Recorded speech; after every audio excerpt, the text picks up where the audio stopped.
Bienvenue sur Africa 24 dans cette nouvelle édition du Non-Stop Info. Voici les titres de l'actualité. Au Tchad, la campagne électorale en vue de la présidentielle du 10 avril bat son plein. Le président sortant Idriss Déby Itno brigue un 5e mandat, déclinant son programme. Le candidat de l'Alliance a défendu son bilan ce mercredi à Moundou, la 2e ville du pays. La Guinée équatoriale vise l'émergence à l'horizon à 2020. Pour ce faire, le pays compte diversifier son économie, une stratégie qui passera notamment par le développement du secteur touristique. Crise politique en Libye, le déclin économique, l'instabilité sécuritaire, les foyers terroristes qui pilulent à travers tout le territoire n'ont pas pour autant amorcé l'oubli de la culture libyenne. Nous verrons que le département arts et médias de l'université de Misrata a en effet organisé une semaine porte ouverte. Mais d'abord, un mot sur l'élection présidentielle en République démocratique du Congo. Ce mercredi, Moïse Katumbi a été officiellement désigné candidat commun du bureau politique du G7, un regroupement des 7 partis frondeurs expulsés de la majorité présidentielle. La plateforme politique lui demande ainsi de se présenter au scrutin présidentiel prévu le 27 novembre. Moïse Katumbi doit encore accepter cette investiture. Une nouvelle page s'ouvre en Centrafrique. Le nouveau président Faustin Archange Touadéra a été investi ce mercredi à Bangui. Plusieurs chefs d'État africains étaient venus assister à la cérémonie d'investiture organisée dans un stade de 20 000 places de la capitale. Parmi eux, ceux de la Guinée équatoriale, Théodoro Obiangema Bazogo, et du Congo-Brazzaville, Denis Sassou Nguesso. Reconstruction, réconciliation et paix ont agrémenté le discours d'investiture du nouveau chef de l'État centrafricain. L'heure est à la campagne électorale au Tchad. Le candidat de l'Alliance, Idriss Déby Itno, est arrivé à Moundou ce mercredi. Le chef de l'État sortant promet notamment la mise en place d'une réforme de l'État.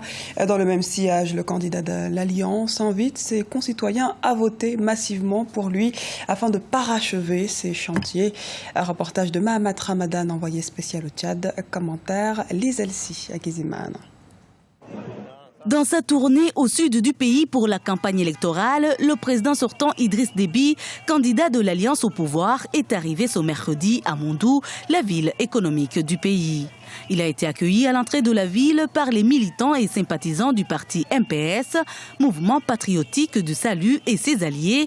Accompagné de la première dame, il est venu conquérir les voix des Mondoulais pour la présidentielle prévue le 10 avril. L'arrivée du président était vraiment une chose très extraordinaire pour moi, parce que je n'ai jamais vu encore cet accueil comme ça. Aujourd'hui, ça m'a vraiment impressionné de voir le président Idriss Déby. Je lui ai même fait face aujourd'hui. On s'est salué dans le véhicule, tout ça là, vraiment. J'étais vraiment content pour aujourd'hui parce que MPS, il garantit la sécurité pour nous d'abord. Alors le Tchad complet. À Moundou, où il a prévu un meeting ce jeudi, le candidat de l'Alliance au pouvoir, Idriss Déby, est venu selon son équipe de campagne proposer un nouveau projet de société aux populations de la 2e ville du pays. Un nouveau projet de société placé sous le signe de la continuité et la préservation des acquis politico-économiques. L'arrivée du président, je considère d'abord comme c'est une victoire déjà pour MPS. Et d'ailleurs, le président de la République, Idriss Déby, c'est notre candidat favori au président de l'Alliance. Et aujourd'hui, il avait mis la jeunesse, c'est comme si c'est le fer de lance de ce pays. Et il a mis d'abord sa politique concernant la jeunesse. Il cherche à ce que la jeunesse se développe, la jeunesse puisse grandir également dans ses activités, la jeunesse puisse être entrepreneuriale. Et cela, c'est déjà un pas positif. Les militants du mouvement patriotique du salut et les partis alliés dans la ville de Moundou estiment que Idriss Déby est le candidat idéal qui fera du Tchad un pays émergent. Et sachez qu'Africa 24 vous propose une couverture exceptionnelle consacrée au scrutin présidentiel au Tchad, mais également à Djibouti. Vous pourrez suivre sur notre antenne le débat présidentiel ainsi que le débriefing des experts pour notamment décrypter les enjeux de ces échéances électorales. C'est à partir de ce jeudi 31 mars sur Africa 24. Diversification de l'économie en Guinée équatoriale. Le pays est ambitieux. En 2012, il a mis en place un plan stratégique de développement pour atteindre l'émergence d'ici 2020. La promotion de l'industrie touristique est une composante importante de ce plan qui vise notamment à diversifier l'économie équato-guinéenne. Un reportage de Léopoldo Heneme Mbaswe, notre correspondant en Guinée équatoriale. La Guinée équatoriale à la recherche de la diversification économique par le secteur touristique. Après la baisse du prix du pétrole au cours des 2 dernières années, le gouvernement équato-guinéen a engagé des projets de diversification de l'économie nationale. Par le biais du ministère du Tourisme, les autorités ont lancé le Plan national du tourisme qui vise à améliorer les conditions économiques dans le pays. Avec ce projet, la Guinée équatoriale veut renforcer les secteurs non dépendants de l'exploitation des hydrocarbures. L'État doit tout mettre en œuvre pour diversifier l'économie en donnant une place de choix au tourisme. De même, le département du tourisme devrait améliorer les exigences de qualité et renforcer les positions concurrentielles des voyagistes. Ainsi, le tourisme pourrait devenir l'un des secteurs les plus importants dans la contribution du produit intérieur brut. Avec le slogan « Guinée équatoriale unique », le gouvernement crée un nouveau schéma touristique national qui a pour but de faire de la Guinée équatoriale un pays émergent et une destination touristique par excellence à l'horizon 2020. Le tourisme organisé est une source importante pour l'économie dans la mesure où, à la différence du pétrole, elle est inépuisable. À cet effet, le gouvernement profite de l'occasion pour lancer une invitation à tous les Équato-Guinéens afin qu'ils s'impliquent dans le développement du tourisme interne et qu'ils apportent leur contribution pour permettre au gouvernement de bénéficier des investissements importants dans tous les aspects touristiques du pays. Routes, ponts, nouvelles villes, protection de l'environnement et du patrimoine culturel, la Guinée équatoriale a engagé plus de 300 nouveaux grands projets sur l'ensemble du pays afin de garantir un tourisme attrayant.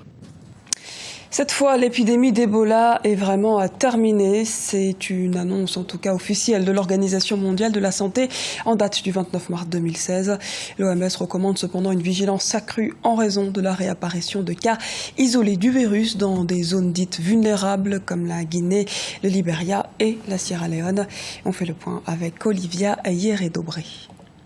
L'Organisation mondiale de la santé annonce la fin de la procédure d'urgence de santé internationale décrétée en 2014 pour faire face à l'épidémie d'Ebola. Malgré une réapparition du virus en Guinée en février 2016 qui a fait 5 victimes, l'épidémie d'Ebola en Afrique occidentale ne représente plus une urgence de santé publique de portée internationale, selon la directrice de l'OMS, Margaret Chan.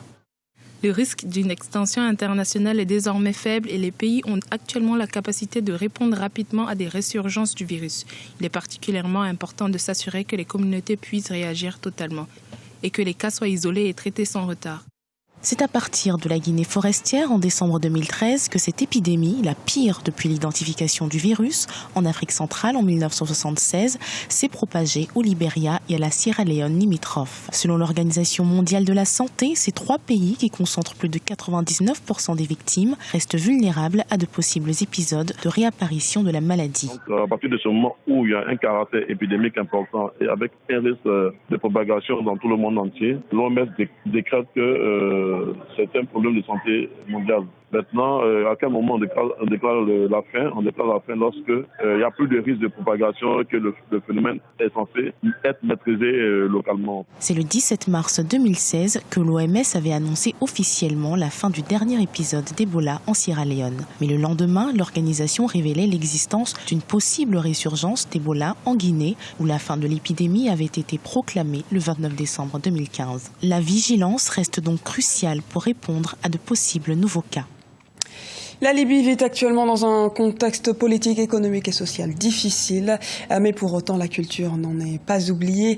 L'université de Misrata a en ce sens proposé une journée porte ouverte pour exposer la création de ses étudiants en art et promouvoir la culture au grand public.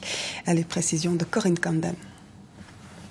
Des étudiants libyens en arts et médias exposent leurs talents. Pendant une semaine, l'université de Misrata en Libye a ouvert ses portes aux visiteurs, parmi lesquels professionnels des médias, artistes et musiciens. L'initiative avait pour objectif de promouvoir les créations des étudiants du département arts et médias. Le département arts et médias de l'université de Misrata, le seul en Libye centrale, a été créé à la fin de l'année 2014. Il propose une formation aux étudiants souhaitant faire carrière dans les médias, la musique, la photographie ou encore les beaux-arts.